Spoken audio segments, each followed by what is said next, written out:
onde estamos fugindo. O nosso personagem, que é o mesmo que falamos na semana passada, Jonas, tentou fugir de Deus, mas acabou encontrando a si mesmo no escuro.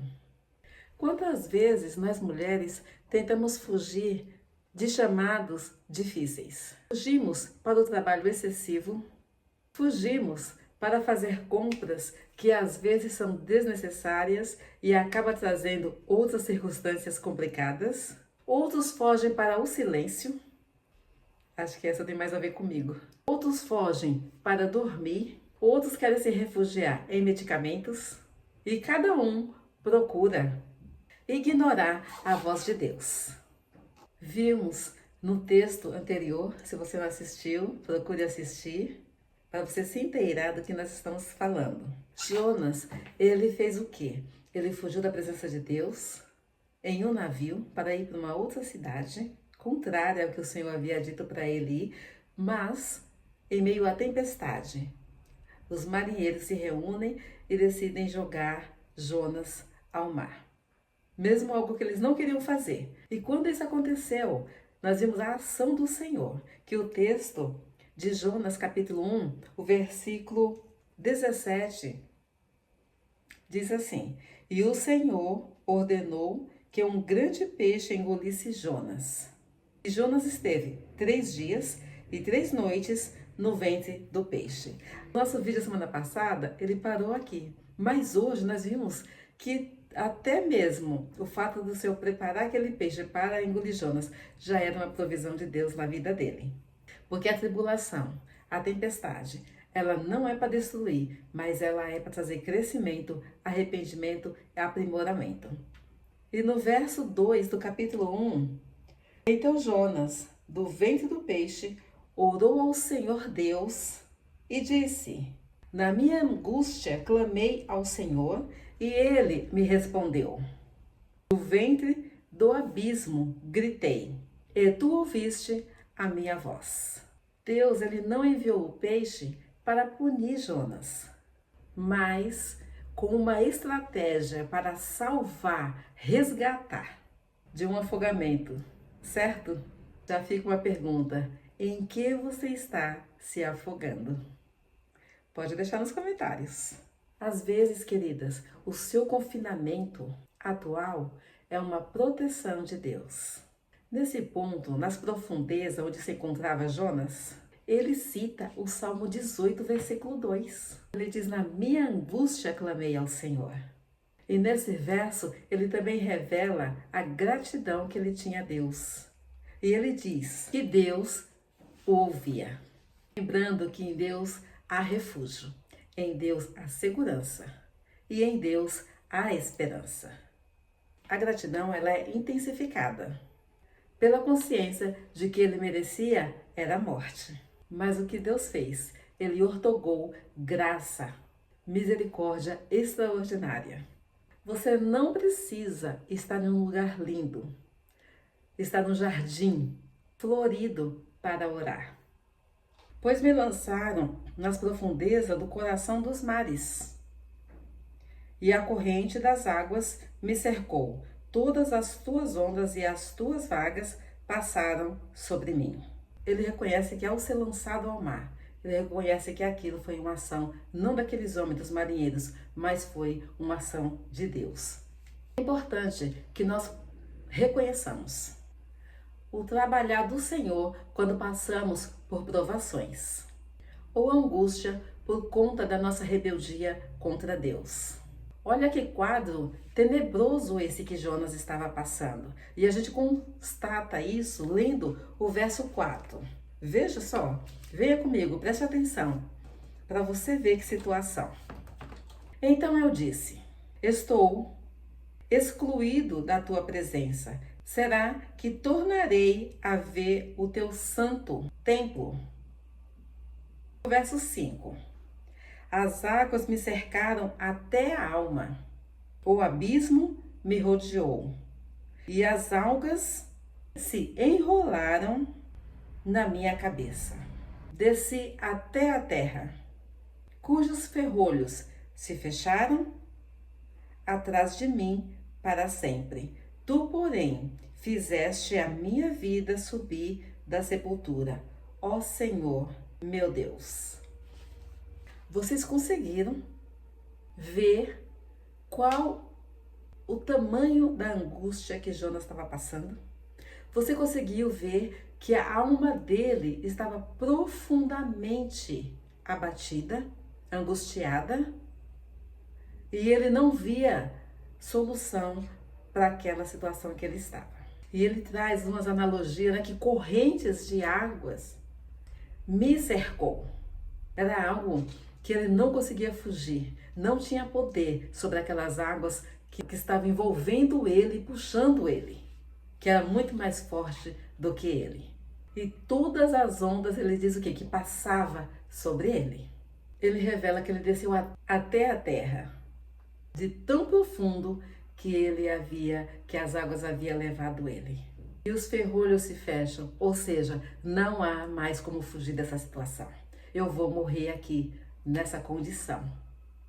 Esse quadro tenebroso que Jonas passou fez com que ele se voltasse para Deus, porque ele via que ali não tinha mais como ele fugir. Não tinha mais como ele, por si mesmo, vencer toda aquela situação. Então ele clama a Deus nas profundezas.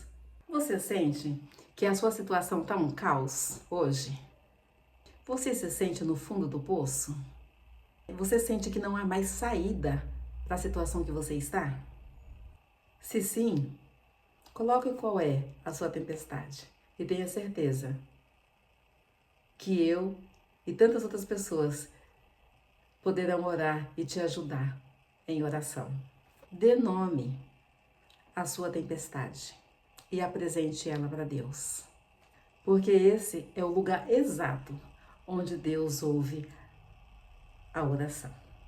A oração mais poderosa de Jonas foi quando ele parou de lutar contra a tempestade e começou a falar com Deus, que era o dono dela. Vejamos algumas características da rendição de Jonas. Verso 7. Quando dentro de mim desfalecia a minha alma, eu me lembro do Senhor, e subiu a ti a minha oração no teu santo templo. E os que adoram ídolos vãos abandonam aquele que lhe és misericordioso. Mas com a voz de agradecimento eu te oferecerei sacrifícios que prometi, cumprirei. Quando dentro de mim desfalecia a alma. Quem já viveu a experiência profunda sabe que há momentos que está tudo perdido. Jonas chegou neste momento que estava tudo perdido. Olha só, gente, estamos falando de um profeta, um homem de Deus, que fugiu da presença do Senhor. É ele que está dizendo, quando a minha alma desfalecia, eu me lembrei do Senhor. Veja que até ele chegar a esse ponto, quantas coisas ele já narrou que estava acontecendo com ele. Mas ele só lembrou de clamar ao Senhor quando a alma dele já estava desfalecendo. Aí ele fala, e subi a ti a minha oração. Temos essa oportunidade de quando parece que o mar está revolto, a tempestade é impossível de ser contida. Nós podemos também nos lembrar do Senhor. E podemos fazer a nossa oração subir, não pela nossa força, que nós não temos, mas pelo quebrantamento do nosso coração. Pela fé nesse Deus, que o mesmo que enviou a tempestade, o mesmo que enviou o peixe, é o mesmo que poderia acalmar toda aquela tempestade. Deus, ele pode acalmar a tempestade da sua vida. E eu não digo só acalmar, mas eu digo que ele pode cessar a tempestade da sua vida. E ele ainda faz uma observação. Aqueles que adoram a ídolos vão, que deixem esses ídolos, porque eles não podem fazer nada por você. Porque eles não podem ter misericórdia de vocês, porque eles não têm poder para isso. Talvez esse seja o momento de você também fazer a oração mais poderosa. Mas aonde está o poder? O poder é um coração contrito. O poder é você saber que a circunstância que você está, só existe uma solução, que é Jesus Cristo. Ele só venceu quando ele parou de lutar com a tempestade. E falar com quem enviou a tempestade, com quem permitiu a tempestade. Mas tem algo aqui que salta aos nossos olhos. Espero que você consiga perceber isso. Eu já até li o verso, mas ele diz: mas com a voz do agradecimento eu te oferecerei sacrifício. Veja, aqui ele ainda estava no fundo, ele estava no ventre do peixe, mas ele diz com voz de agradecimento. Ou seja, mesmo sem sair daquela condição que ele já estava agradecendo e já estava se propondo a adorar e a servir ao Senhor. E ele promete cumprir os seus votos ao Senhor, ao Deus da minha salvação. Gente, vocês percebem isso? Em meio àquele caos todo que ele estava vivendo, ele fala assim: eu agradeço. Uma oração de agradecimento, de sacrifício, de adoração a Deus. A nossa libertação, ela começa quando mudamos o foco do problema. Entre aspas aqui, né? O estômago do peixe. E vamos para a promessa, a fidelidade de Deus. A gratidão no meio da crise, ela acelera o nosso processo de cura. E nós vemos o desfecho dessa oração que Jonas faz, logo no verso 10, que é o último verso desse capítulo 2. E o Senhor falou ao peixe, e este vomitou Jonas na areia, ou em terra seca, em outra tradução. Olha o resultado de tudo aquilo. Deus ouve agora a oração, ó, manda o peixe, da mesma forma que ele ordenou o peixe, preparou o peixe para engolir, agora ele fala: peixe, libere esse homem, que ele já está pronto. Olha o comando de Deus. Deus preparou tudo, Deus conduziu tudo. Cada ato dessa situação que Jonas viveu, ela foi conduzida pelo Senhor Deus Todo-Poderoso. E o peixe só vomitou Jonas quando ele se rende. Jonas, durante 3 dias, ele menosprezou a disciplina de Deus. E como ele, muitos de nós fazemos a mesma coisa. Recusamos confessar, recusamos reconhecer que Deus é soberano, recusamos a disciplina de Deus, pois o que o Senhor quer, que nós reconhecemos as nossas limitações, reconhecer que nós realmente precisamos de Jesus Cristo em nossas vidas, porque sem Ele nada somos, nada podemos fazer. Confessar nossa rebeldia diante do Senhor, nos rendemos a Ele, porque só assim pode haver restauração em nós, em nossas vidas. Fazendo assim, vamos ver que tudo que acontece em nossas vidas é para algo maior. Não para nós mesmos, mas que em nossas vidas nós possamos ver a ação do Senhor, para que em tudo, em nós, possa trazer glória para o seu nome. Rebelar-se contra a mão de Deus é procurar problema. Jonas submeteu-se, orou, confiou e o Senhor o perdoou. Deus tem autoridade sobre o que te prende.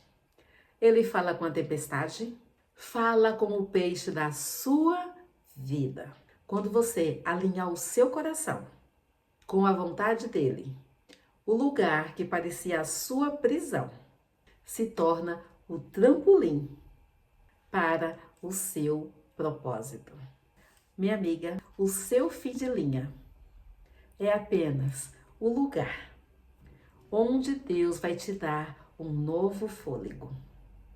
Qual a tempestade que você vai entregar a Deus hoje? Deixa nos comentários. E eu convido você a orar. Esse método, ele é infalível. Oremos. Pai de amor, te damos graças, Senhor, pela tua palavra. Senhor, ela é tão poderosa. Ela vem de encontro às nossas necessidades. Pai do céu, quantas pessoas têm estado nessa situação, em tempestades terríveis, ó Pai. Deus querido, que elas se sentem no fundo do poço. Ó Deus, em momentos tão cruéis, tão terríveis, que não tem força para se libertar, Senhor, de tamanhas são as aflições, as angústias, a tristeza e a falta de esperança, Pai. Ó Deus, mas diante dessa palavra tão poderosa, Pai, que nós vimos o Senhor agir em todo o tempo.